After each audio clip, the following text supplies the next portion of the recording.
Have you ever witnessed a marriage that was doomed before it even started? My cousin Lana was getting married to this guy, Donald. They'd only been dating for like 8 months when they got engaged, which already had the family side eyeing things. The wedding was at this converted barn venue, about 2 hours from where most of us lived. I drove up with my parents the night before for the rehearsal dinner, which was at this bizarre taxidermy themed restaurant that Donald picked.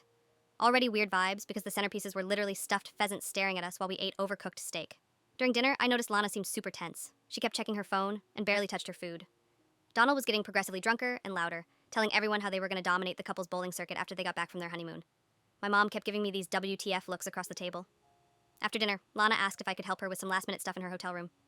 When we got there, she completely broke down crying. She showed me these texts from Donald, where he was basically laying out all these rules for their marriage, including that she had to quit her job. She was a really successful sales manager because he wanted her to focus on building their family, which she definitely wasn't ready for. I was trying to calm her down when there was this loud knock on the door. It was Donald, super drunk, demanding to know what we were talking about. He kept saying, "Women always plotting," and other weird stuff. Lana was like frantically wiping her tears, and I was just standing there, awkwardly holding a box of tissues. Donald stumbled in and started going through Lana's phone right in front of us. He saw she'd been texting her friend about having second thoughts and just lost it. Started throwing stuff around the hotel room, including this ceramic bowl that shattered everywhere. I tried to defuse the situation by suggesting we all get some sleep and talk in the morning when everyone was sober. But Donald pointed at me and was like, "You're trying to sabotage us because you're jealous you don't have anyone."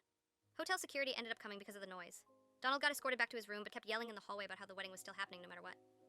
The next morning was absolute chaos. Lana was a mess but insisted the wedding was still on.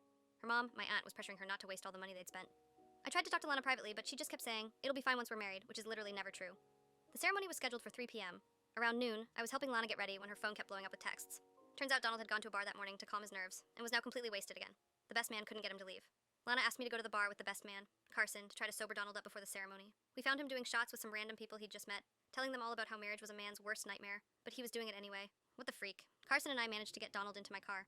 We were trying to get some coffee and food in him when he suddenly confessed he'd been secretly seeing his ex, Jesse, up until last week and wasn't sure he was making the right choice. I was like frozen in shock. That's when I made a decision that either saved my cousin's life or ruined her big day, depending who you ask. I drove straight back to the venue, marched Donald's drunk ass into the bridal suite, and made him repeat what he'd just told us. Lana completely lost it, threw her bouquet at him, screaming about the texts, his controlling behavior, the cheating, everything. Her dad came in, and when he heard what was happening, he literally picked Donald up by his tuxedo collar and threw him out of the room.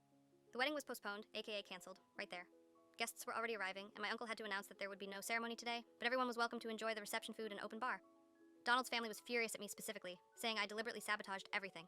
Donald's sister still sends me nasty messages on social media every few months saying I destroyed her brother's life, which is ridiculous because he's the one who got wasted and confessed to cheating. But